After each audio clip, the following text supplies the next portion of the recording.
I read a thing a while ago. I think it was in the Guardian by Rupert Everett. I think it was.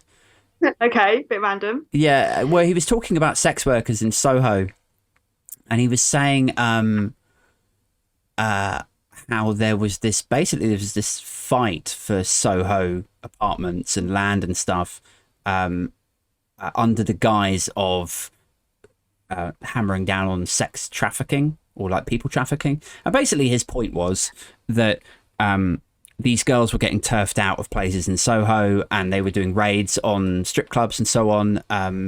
But they were trying to make it look as though they were saving these poor innocent girls who had been I trafficked. know about this. Do you want me to talk Yeah, or? please. Yeah. Yeah. So basically, what the police did is that they went to all these kind of walk-up places. Um, they interviewed each individual worker, and actually, the workers weren't doing anything wrong because they were in their own separate kind of like rooms or separate buildings. Yeah. Um, is technically legal. Obviously, brothel keeping is technically illegal in the UK, but they said, "Oh, is there anything we can be doing to help you? Blah blah blah. How did you work? Blah blah blah." And these workers told the police everything, and the police used that information to shut down every single one of these walk-ups. Um, there was only one that they weren't allowed to shut down, and the one that they couldn't shut down, I think, had a different judge on Right. the case. And so, is it, like, am I misremembering this? Might not be, I don't know, Am I but yeah. am I misremembering it if I say that wasn't it something to do with like property where there? Oh yeah, he wanted to build property. They closed down Madame Jojo's, which is a massive like cabaret burlesque venue, and they shut it down because they wanted to like just build property in that area and destroy the history of Soho as being somewhere for like fun and adult entertainment and that kind of stuff. And like yeah, Yeah. and What?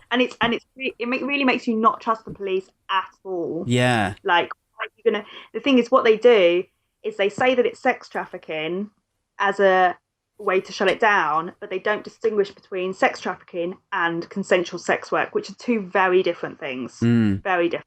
And it's like what is the end goal there for London as well? Like, I mean, I know that sounds harrowing. Like, if you're a sex worker and then you suddenly lose your Yeah, place of work and you're forced out onto the street, which nobody wants to see that. but like there, people knew where to go for them, so now they've got to like set up a whole new place, Mm. like get tell their clients to go to a different place, maybe work out of their home, or only do out calls, or work with someone else, like work out of someone else's place. So like it's just really disorientating. And the fact is that they could appeal that decision, Yeah. but by the time they appeal, it's already been too late. They've already lost the premises and they're already kind of on the back foot. So it's like almost no point. And the people in charge know that, and they know that they have the power. Yeah.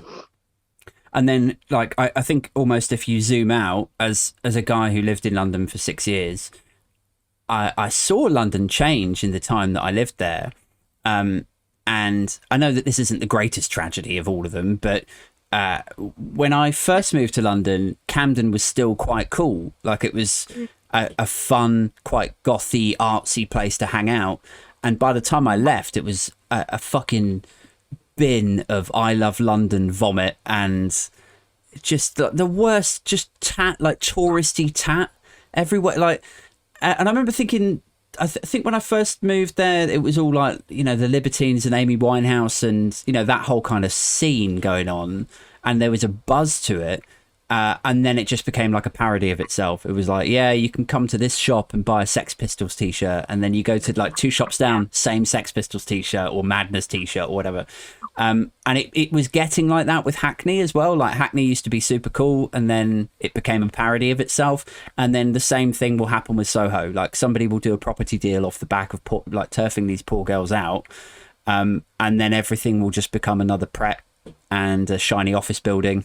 Or Can I just ask that you call them women rather than girls? Like, I'm sorry, obviously, yeah. no, it's fine. Like, I used to term girls sometimes, and like, you might talk about the girls at work at the strip club, but like, I just think we have to get more into the habit of calling adult women women rather than calling them girls. Because I don't think we do that with men. I think as soon as someone like a man is 18, it's like he's a man.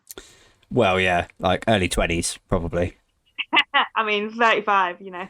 Yeah. Do you know what's it like? I was thinking about this the other day about how much it annoys me when the one guy in the group comes over to the other guys in the group and then says, "Well, how we doing, boys?" Like that. It irks me. So It's because he's trying to seize control, isn't it? He's like, I want to be an alpha. I'm going to call them all boys. Yeah. yeah, it's like sort Yeah, of yeah. condescending-y. So it's I don't know.